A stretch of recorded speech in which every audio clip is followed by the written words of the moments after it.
시청자 여러분, 안녕하십니까?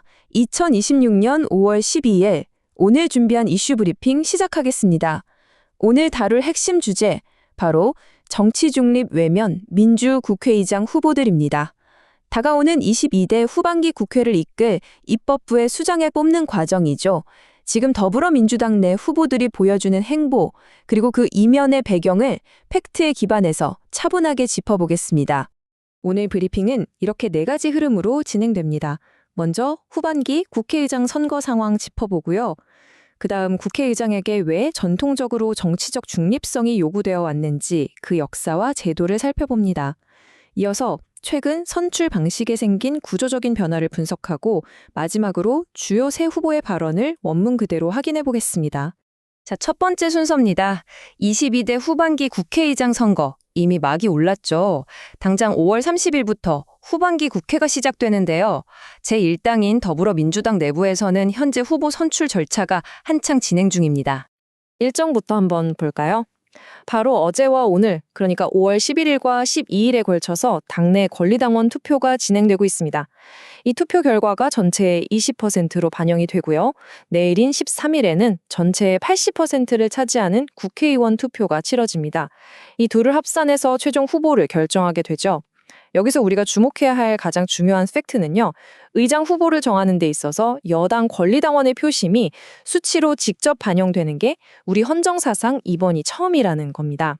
바로 이 지점에서 당파성이 강해지고 중립성이 훼손될 수 있다는 우려의 목소리가 나오고 있는 상황이죠. 그렇다면 왜 이렇게 중립성이 문제의 핵심으로 떠오르는 걸까요? 이걸 이해하려면 국회의장의 정치적 중립성, 그 역사적이고 제도적인 배경을 먼저 살펴봐야 합니다. 2002년에 개정된 국회법 제20조를 한번 보시죠. 명확하게 이렇게 쓰여 있습니다.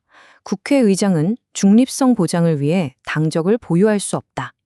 그러니까 국회의장에 선출되면 입법부의 수장으로서 자신이 속했던 정당의 이해관계에서 벗어나 여야 사이에서 철저히 중립을 지키라는 뜻입니다. 지난 20여 년 동안 이 룰은 관행처럼 지켜져 왔습니다. 국회의장이라는 자리가 특정 정파의 이익에 휘둘리지 않고 대화와 타협이라는 의회 민주주의의 중심축 역할을 해야 한다는 아주 무거운 책임감이 담긴 제도적 장치인 셈이죠.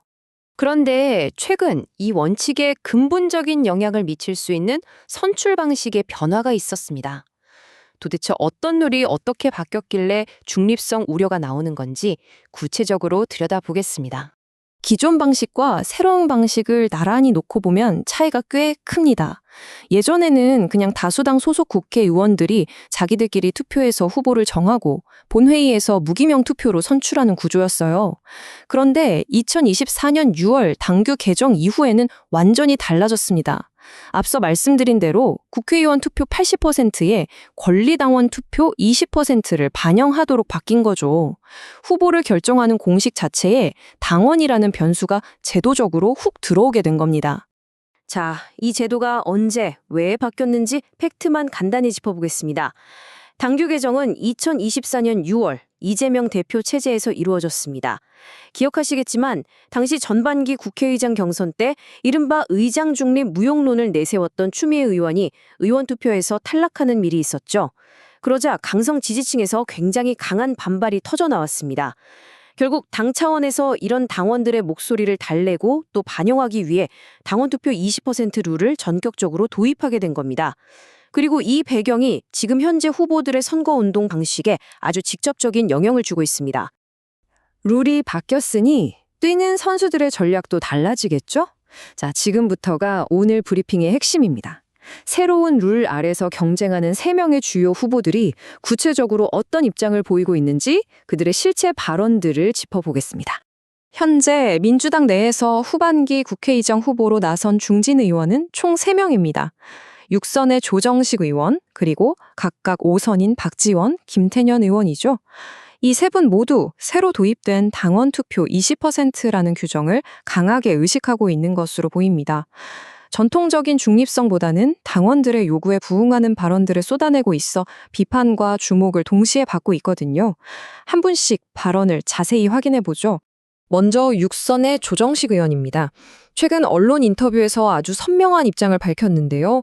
의장은 중립이지만 여당 출신 의장으로서 정부와 손발을 맞춰야 한다 이렇게 전제하면서 국민주권, 민생국회 실현을 위해 협치보다 속도가 중요하다고 강조했습니다. 그러니까 대화와 타협 같은 전통적인 의장의 덕목보다는 밀어붙이는 입법의 속도를 최우선으로 하겠다는 의지로 풀이됩니다. 심지어 조 의원은 여기서 한 걸음 더 나아간 발언도 했습니다. 당, 정, 청과 하나로 움직이겠다고 공언을 한 건데요. 입법부 수장으로서의 독립성보다는 집권 여당 그리고 정부, 청와대와의 일체감을 최우선 과제로 삼겠다는 뜻을 아주 공식화한 셈입니다. 다음은 오선 박지원 의원의 입장입니다. 박 의원은 현재 상임위 운영이 지연되는 상황을 꼬집으면서 야당이 위원장인 상임위가 회의를 안 열어서 법안 통과가 안 된다 이렇게 진단했습니다. 이어서 협치가 안 되면 책임 정치다. 법대로 할 것이라고 못 박았죠.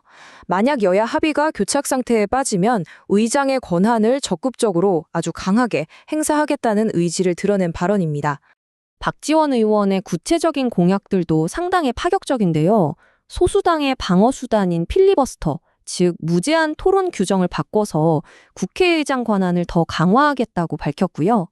또 본인의 페이스북을 통해 정권 재창출을 위해 불사르겠다. 이재명 정부 성공을 지원하는 국회를 만들고 싶다면서 여당 의원들의 재선과 정부의 성공을 돕겠다는 정치적 목표를 가감없이 공개하기도 했습니다. 마지막으로 5선의 김태년 의원입니다. 김 의원은 여당이 18개 상임위를 독식할 가능성을 묻는 질문에 과거 원내대표 시절을 회고했습니다. 원내대표 시절 민주당의 21대 국회 상임위원장 전석 확보를 결단했다고 말하면서 만약 자신이 의장이 된다면 결단이 필요할 때 시간을 끌지 않겠다고 단언했습니다. 필요하다면 과거처럼 다수결 원칙에 따라서 아주 신속하게 결정을 내리겠다는 뜻을 분명히 한 겁니다. 김태년 의원이 이런 발언을 하는 배경에는 아주 확고한 시각이 깔려 있습니다. 과거의 그 이른바 기계적인 중립이 오히려 개혁의 발목을 잡아왔다는 게 그의 핵심 논리입니다. 그래서 권리당원의 요구를 충분히 받들겠다. 즉, 민심을 대변하는 당원들의 목소리를 입법 과정에 적극적으로 투영하는 것만이 역동적인 국회를 만드는 길이라고 주장하고 있습니다. 권리당원 투표권 신설로 촉발된 국회의장 후보들의 이런 강경한 기조, 여러분은 어떻게 보십니까? 후보들 주장처럼 이것이 진정한 개혁을 위해 불필요한 기계적 중립에서 벗어나는 과정일까요? 아니면 2002년 법 개정 이래 20년 넘게 지켜져 온 대화와 타협이라는 의회 민주주의의 핵심 가치가 훼손되고 있는 걸까요? 이번 5월에 결정될 선거 결과가 앞으로 남은 22대 후반기 국회 운영에 어떤 결정적인 파장을 불러올지 저희는 팩트의 눈으로 끝까지 예의주시하겠습니다. 오늘 준비한 이슈 브리핑은 여기까지입니다. 시청해주신 여러분 고맙습니다.